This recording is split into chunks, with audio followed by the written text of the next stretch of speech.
So how do we really know if the neighborhood you grew up in actually helped shape your fate? It's a massive question, and sociologists, well, they have a very specific toolkit to find the answer. Today, we're going to unpack it. I mean, think about it. We all have our own theories, right?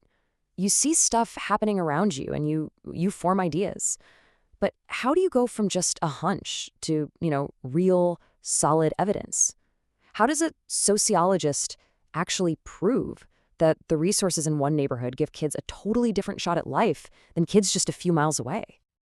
Right. So to answer these huge questions, we're talking about things like systemic inequality or social mobility. Sociologists can't just rely on what seems obvious.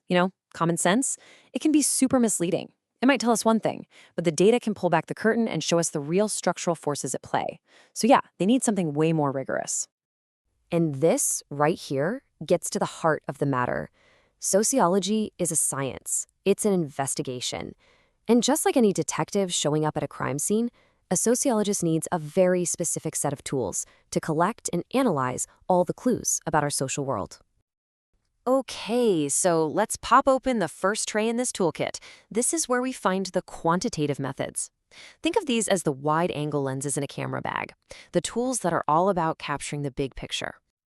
Yeah, just like the name says, it's all about quantity, things you can count. We're talking numbers, percentages, statistics, the whole 9 yards. The goal here is to measure what's happening and to spot those broad patterns across really large groups of people. And the MVP of the quantitative team? It's gotta be the survey. You've definitely taken one at some point. It's just a fantastic way to gather a ton of information from a ton of people pretty quickly, and it gives us that perfect bird's-eye view of what's going on. But, a good survey isn't just thrown together. It's a really careful, deliberate process. First, you've got to design clear, unbiased questions. That's key. Then, you figure out the total group you want to study. That's your population. Now, obviously, you can't ask everyone, so you select a smaller, representative sample. And that just means a group that really mirrors the diversity of the bigger population. And then, finally, you collect all that data and start crunching the numbers. And this is exactly what you get. A survey could give you a chart just like this one, showing a huge difference in college attendance between two neighborhoods. I mean, look at that gap. The numbers show a really powerful pattern. This tells us what is happening on a massive scale, but it doesn't tell us why. And for that, we're going to need to switch lenses. All right, let's slide open the next tray in our toolkit. If the quantitative tools were our wide-angle lens, then these are our zoom lenses. They're designed to get right in there and capture the rich, detailed stories up close and personal. Yep, qualitative. It's all about quality, not quantity.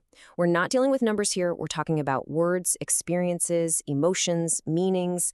The goal isn't to measure something. It's to understand it. It's about getting to the why behind those numbers we just saw.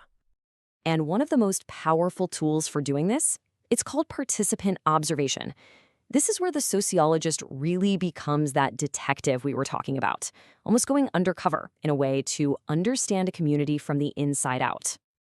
Just imagine it. A sociologist actually moves into a neighborhood. They're shopping at the local stores, going to community meetings, and just listening. They're not some observer watching from a distance with a clipboard. Nope. They become part of the fabric of daily life, all so they can truly understand the world from the point of view of the people living it. And a quote like this?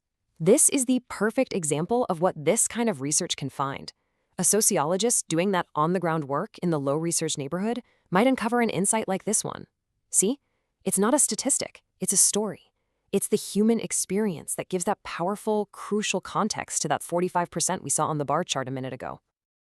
Okay, so now we have two trays in our toolkit. We've got the big picture numbers from the quantitative side and the deep dive stories from the qualitative side. So, which one's better? Well, any great sociologist will tell you that's the wrong question entirely. The real power comes when you use them together. And you can see right here how they're just perfectly complementary. One side gives you the sheer scale of a problem. It answers what and how many.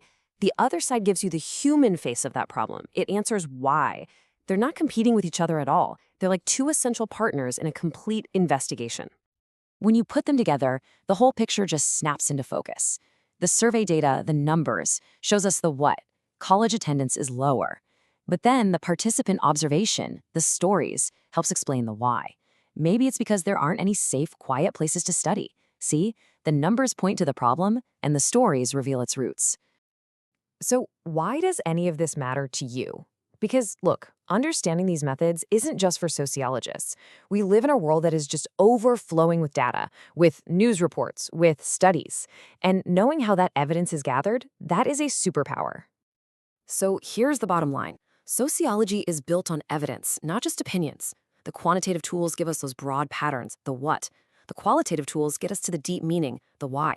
And the strongest, most convincing research, it almost always uses both. And just knowing this stuff helps you become a smarter, more critical thinker. So the next time you see a headline with some big statistic, you can stop and ask yourself, okay, but what's the story behind that number? So there you have it. You've had a peek inside the Sociologist Toolkit. You've seen the wide-angle lens for the big picture and the zoom lens for the details. So now I'm curious, what patterns or puzzles in your own community or your workplace or even your own life, what would you want to investigate first? What story out there is just waiting to be told?